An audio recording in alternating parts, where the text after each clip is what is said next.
Kepada siapa makna pernyataan Presiden terpilih 2024 Prabowo Subianto bahwa pihak yang tidak mau diajak kerjasama untuk tidak mengganggu? Untuk membahasnya sudah bergabung bersama kami Wakil Ketua Umum Partai Gerindra Habibur Rahman dan pengamat politik Ahmad Hoirul Umam. Mas Umam, Bang Habib, selamat malam. Ya, terima kasih atas waktunya bersama kami. Saya langsung ke Bang Habib dulu. Bang Habib, yang tidak mau diajak kerjasama tapi bisa mengganggu ini sebetulnya siapa, Bang Habib? Ya, mohon maaf Bang Habib, ternyata suaranya masih di mute. Boleh di unmute dulu? Ya, Bang Habib, boleh cek suara? Suaranya masih belum terdengar, Bang Habib. Mungkin saya ke Mas Umam dulu saja deh. Mas Umam, boleh cek suara? Ya, Mas Umam, kalau menurut Anda sendiri, kenapa kemudian Prabowo Subianto merasa perlu kemudian menyampaikan pernyataan kalau tidak mau kerjasama, jangan ganggu begitu? Ya, kalau kita merujuk pada statement dari Pak Prabowo, memang tadi sekilas disampaikan oleh Mas Habib, sepertinya itu adalah statement terbuka. Tetapi di balik keterbukaan statement itu, sepertinya ada pihak-pihak tertentu yang mencoba untuk disasar. Nah, salah satu pihak yang disasar, kalau misal kita merujuk pada peta politik per hari ini, maka elemen kekuatan politik yang belum terjalin komunikasi dengan kubu 02 dalam konteks ini adalah Prabowo Gibran, adalah PDIP dan PKS. Kalau kita mencerna lebih dalam lagi, PKS sendiri sudah membuka pintu selebar-lebarnya, tetapi belum ada respon yang signifikan dari kubu Prabowo Gibran. Maka dengan demikian besar kemungkinan statement itu dialamatkan kepada PDIP dan juga beberapa pihak tertentu, terutama yang berada di lingkaran tentu Ketua Umum PDIP Bu Megawati Soekarno Putri. Yang kedua, bisa saja kemudian statement itu adalah sebuah ekspresi kekecewaan sekaligus juga sebagai respon atas buntunya potensi atau peluang komunikasi antara Pak Prabowo dengan lingkaran di PDIP. Karena tentu ikhtiar politik untuk membuka komunikasi itu sudah diupayakan, tetapi per hari ini belum ada tanda-tanda untuk dilakukan penjajakan, kompromi, negosiasi yang lebih fundamental ke depan. Meskipun demikian, tentu tetap komunikasi itu masih terbuka untuk dilakukan. Halo, cek 1, 2, 3. Bisa nggak sih? Halo.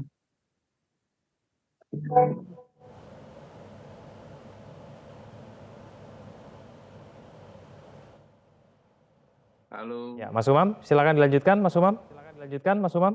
Lanjutkan, Mas Umam. Lanjutkan, Mas Umam. Oke. Ternyata sambungannya freeze begitu ya, mengalami gangguan. Saya kembali ke Bang Habib. Bang Habib, benarkah pernyataan Prabowo Subianto yang tidak mau diajak kerjasama jangan mengganggu itu ditujukan kepada PD Perjuangan, Bang Habib? Ya, sangat tidak benar, sangat tidak tepat ya. Pernyataan tersebut adalah pernyataan terbuka, ya, normatif yang memang sering disampaikan Pak Prabowo bukan hanya kali ini pasca usainya pemilu, ya. Saya sudah lama sekali mendengar pernyataan-pernyataan seperti ini sejak tahun 2009 bahwa untuk Indonesia, untuk mencapai tujuan-tujuan kebangsaan, diantaranya membebaskan rakyat dari kelaparan, yang mensejahterakan rakyat, maka elit harus kompak, elit harus bersatu, kita semua harus bersatu. Dan bagi ya Gerindra ya bertekad untuk terus berjuang untuk kemaslahatan rakyat.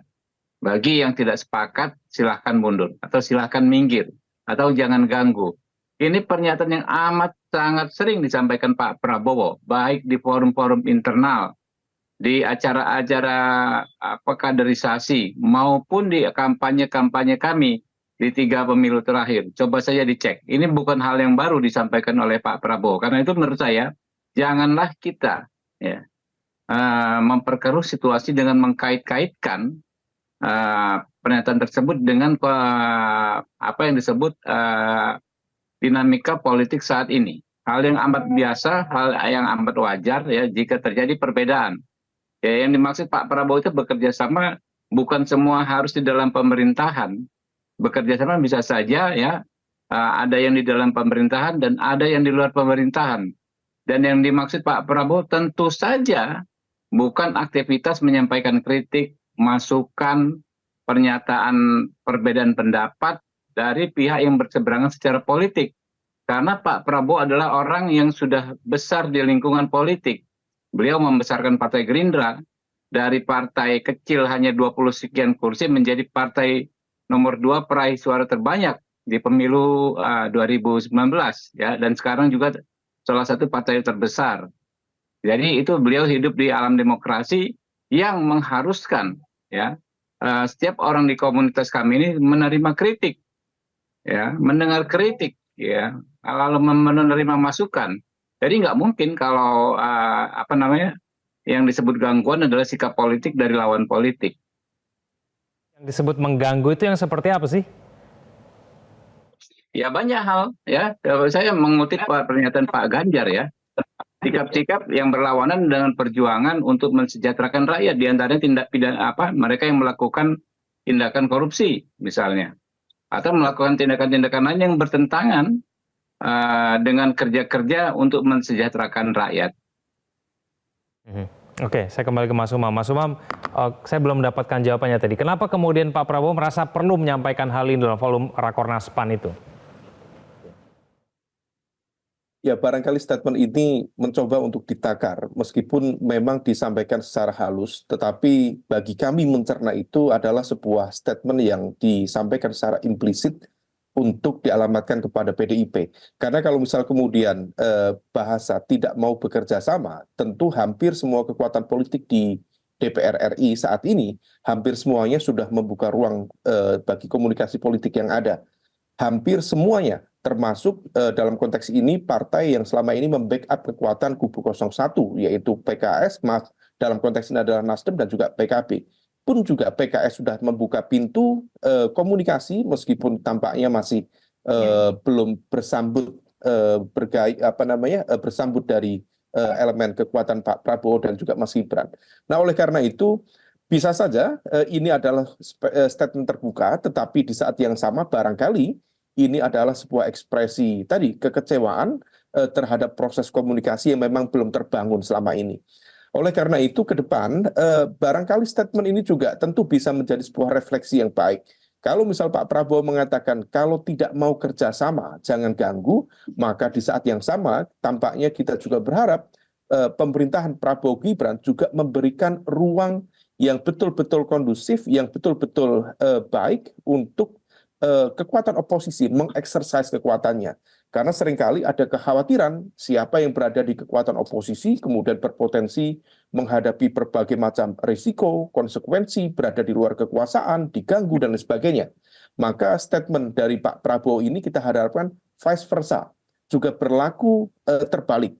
Sehingga kemudian proses check and balances bisa berjalan dengan optimal, dan pemerintahan yang baru bisa menjalankan kinerjanya dengan baik, dengan tentu mendapatkan perimbangan, mendapatkan alternatif-alternatif kebijakan, kritik saran yang tetap dalam koridor demokrasi yang sesungguhnya. Mas Kevin. Mas Umam, tapi kata Bang Habib tadi bukan buat PDIP kok gitu. Tanggapan Anda?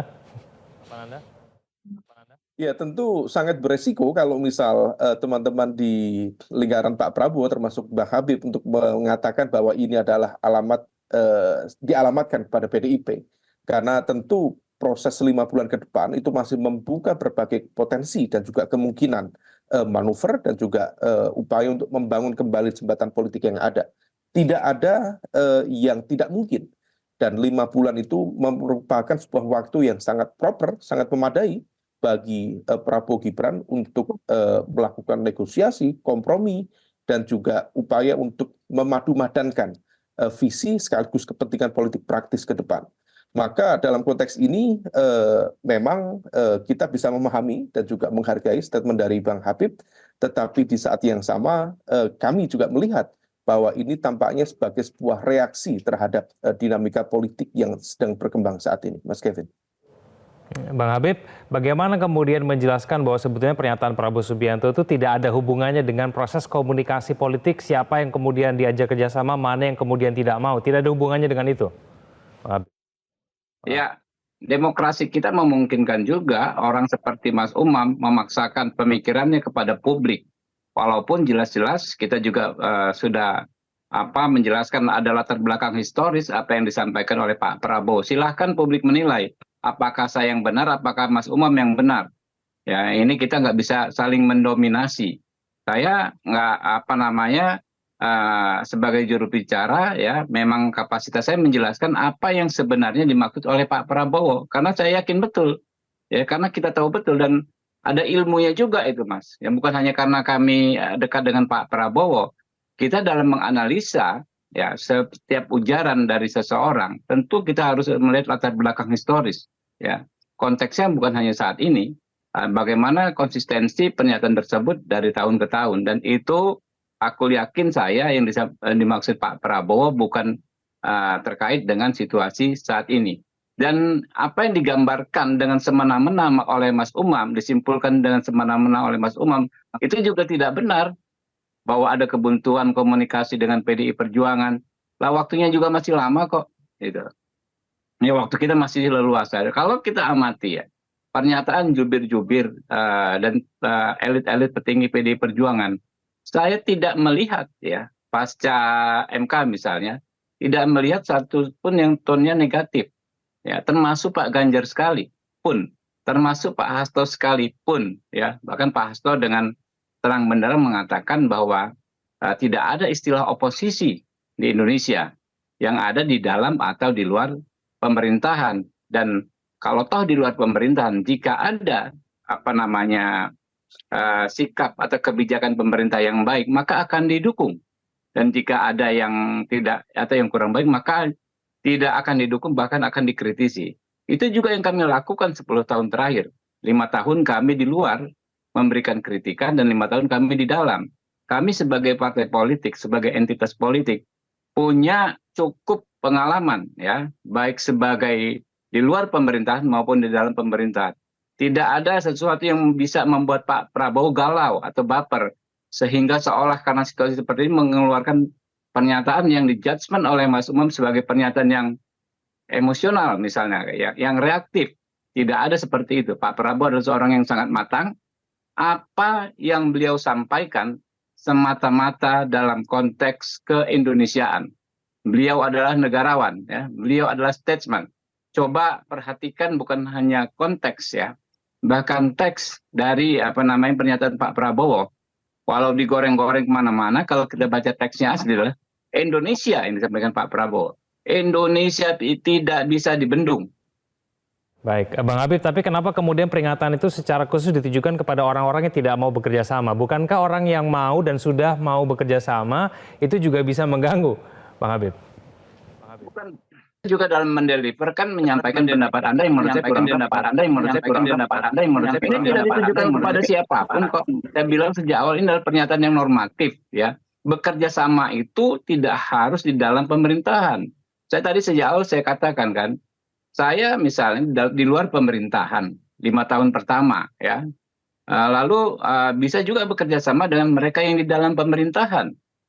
Bekerja sama. Kalau kami waktu di luar pemerintahan, kami menyampaikan critical support. Kami mendapatkan kritik, kami klasifikasi sebagai bagian dari kerjasama sebagai sebuah bangsa. Dan itu keniscayaan.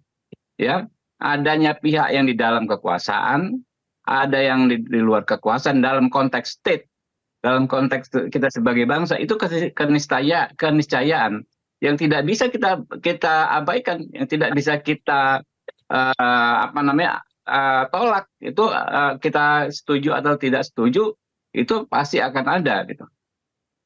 Oke, baik. Kita jeda dulu, masih ada gangguan komunikasi. Semoga komunikasinya juga lebih baik nanti usai jeda. Pemirsa jangan kemana-mana, kami akan kembali. Kembali kita lanjutkan pembahasan kita. Saya kembali kepada Mas Umam. Mas Umam, kenapa menurut Anda PDIP dan PKS ini menjadi partai yang paling mungkin, paling besar potensinya untuk memberikan gangguan itu kepada Prabowo, Mas Umam? Ya, tentu perspektif gangguan itu perlu dicerna lebih dulu. Kalau kita merujuk pada apa yang disampaikan oleh Bang Habib tadi, itu bukan gangguan, tetapi sebagai bagian dari realitas dinamika berdemokrasi. Tetapi bagaimanapun juga dalam konteks ini tentu PDIP dan PKS memang belum memiliki satu pola komunikasi yang memang nyambung dengan pihak Prabowo Gibran. Nah, oleh karena itu statement-statement dari Pak Prabowo tadi, meskipun kita bisa memahami itu sebagai sebuah statement terbuka, tetapi wajar kalau misal kemudian publik juga mencerna itu sebagai sebuah statement yang dialamatkan kepada PDIP atau PKS. Bahkan secara spesifik itu Yang secara terjadi di tidak langsung Pakuban. dialamatkan kepada PDIP. Ketika kemudian Ya, Pak Prabowo misalnya menyampaikan bagaimana kemudian Bung Karno dikapling atau dianggap sebagai milik dari satu partai saja, maka tidak ada partai lain kecuali PDIP yang dimaksud di situ. Dan Bu Mega menjadi satu-satunya mantan presiden yang memang tidak disebut oleh Pak Prabowo memberikan dukungan politik kepada beliau dan memang realitas politiknya seperti itu. Nah, oleh karena itu ke depan ini tentu akan menjadi sebuah indikator dari sebuah proses dinamika berdemokrasi yang wajar-wajar saja kalau misal kemudian nanti PDIP akan tetap di luar dan indikasinya semakin kuat, semakin disampaikan kemarin oleh Mas Ganjar mendeklarasikan secara pribadi barangkali sebagai kekuatan oposisi di pemerintahan Prabowo Gibran dan juga dikonfirmasi oleh statement-statement dari Mas Hasto misalnya yang mengatakan bahwa hal itu merepresentasikan dari komitmen berpolitik di lingkaran atau lingkungan PDIP selama ini. Nah, situasi ini yang sebenarnya bukan sesuatu yang luar biasa, tetapi ini adalah bagian dari exercise berdemokrasi secara umum. Tetapi fakta politik per hari ini mengindikasikan bahwa Prabowo Gibran sudah berhasil mengumpulkan kekuatan politik yang kalau akumulasinya dijadikan satu, praktis ini sudah ada sekitar 71,8%. Nah, kalau misal kemudian PDIP dan PKS tetap di luar, maka itu akan menjadi sebuah insentif yang positif tentunya dalam konteks melakukan mengeksersis kekuatan oposisi dalam proses dinamika politik dan pemerintahan ke depan. Mas Kevin. Mas Umam, masih ada peluangkah bagi PDIP dan PKS ini menjadi partai politik yang mau diajak kerjasama bergabung dalam pemerintahan Prabowo Subianto? Kalau misal bicara tentang potensi dan kemungkinan tentu sangat terbuka. Tadi saya tidak pernah menutup kemungkinan itu. Meskipun tadi disampaikan oleh Bang Habib sebuah tafsir sewenang-wenang. Tetapi sekali lagi proses ini masih bisa terus berjalan. 5 bulan itu adalah sebuah dinamika yang sangat terbuka dan berpotensi membuka ruang itu secara terbuka.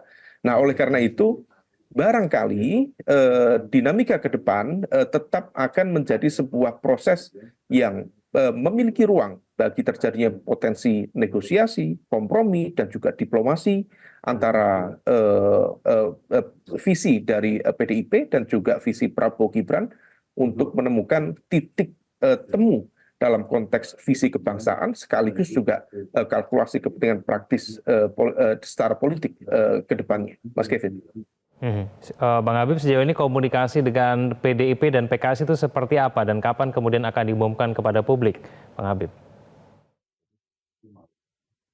ya, tentu ada yang bisa kami buka kepada publik, ada yang bisa tidak bisa kami buka, dan ada juga yang saya tidak ketahui, ya. Tapi secara garis besar, saya orang yang berinteraksi di lingkungan Pak Prabowo, saya aku yakin bahwa komunikasi dengan baik PDIP ya maupun dengan PKS telah, sedang, dan akan terus berlangsung dengan baik. Bahkan tidak ada ketegangan. Saya melihat dengan mata kepala saya sendiri ya, elit-elit kami berkomunikasi dengan amat baik. Nah, persoalan sikap politik masing-masing tentu kita tidak bisa mengintervensi kedua partai politik tersebut. Yang namanya koalisi itu kan harus dibangun dengan kesukarelaan ya, dan kesamaan kehendak, pertemuan kehendak. Jadi kalau tidak ada kesukarelaan, tidak ada juga yang bisa saling memaksa, dan itu tentu harus kita hormati. Kalau memang bisa bekerja sama dalam satu koalisi, dalam satu pemerintahan, itu hal yang baik. Jika tidak ya nggak ada masalah juga, ya nggak ada masalah juga. Sama-sama baik PDIP maupun PKS adalah dua partai yang pernah menjalankan fungsi di luar pemerintahan dan di dalam pemerintahan dengan sangat baik. Kita tahu betul track record-nya. Ketika di luar pemerintahan, mereka tidak mensabotase. Mereka tidak asal tolak. Mereka tidak asal boikot. Ya. Ketika dalam pemerintahan, mereka maksimal mendukung pemerintahan yang mereka dukung.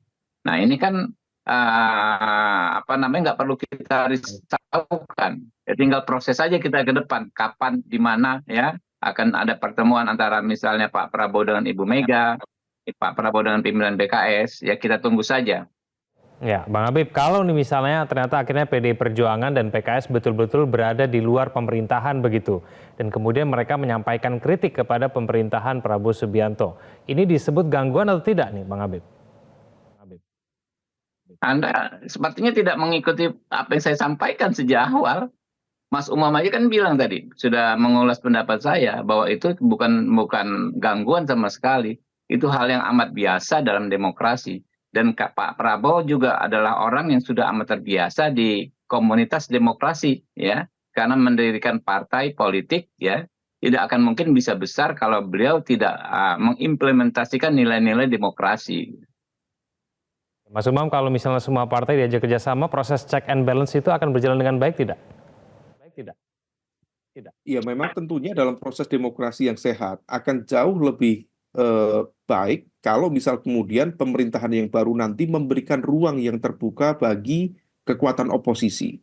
Nah, kalau misal kemudian sekarang sudah terakumulasi 71,8%, sebenarnya itu sudah lebih dari cukup untuk menghadirkan sebuah proses dinamika pemerintahan yang stabil, yang tentu dengan good governance yang bisa dikendalikan dengan baik. Maka 30% atau let's say sekitar 29 atau 25% sebenarnya itu sudah cukup memadai untuk menjadi kekuatan oposisi yang berimbang. Nah, oleh karena itu tentu tidak mudah, tetapi komitmen ini sekali lagi kita harapkan dari pemerintahan baru tetap memberikan ruang yang setara, memberikan ruang yang tentu kondusif bagi kekuatan oposisi untuk mengeksersis kekuatannya tanpa ada intimidasi, tanpa ada intervensi secara politik dan kekuasaan, sehingga kemudian mengkhawatirkan proses check and balances dalam pemerintahan ke depan. Itu yang tentu menjadi sebuah aspirasi yang patut untuk dipertimbangkan dan ditangkap oleh kepemimpinan baru Prabowo Gibran ke depan. Mas Kevin. Oke, baik, kita tunggu nanti proses komunikasi politik selanjutnya. Terima kasih Bang Habib, terima kasih Mas Umam telah bergabung bersama kami di Prime Time News. Selamat malam semuanya. Jelajahi cara baru mendapatkan informasi. Download Metro TV Extend sekarang.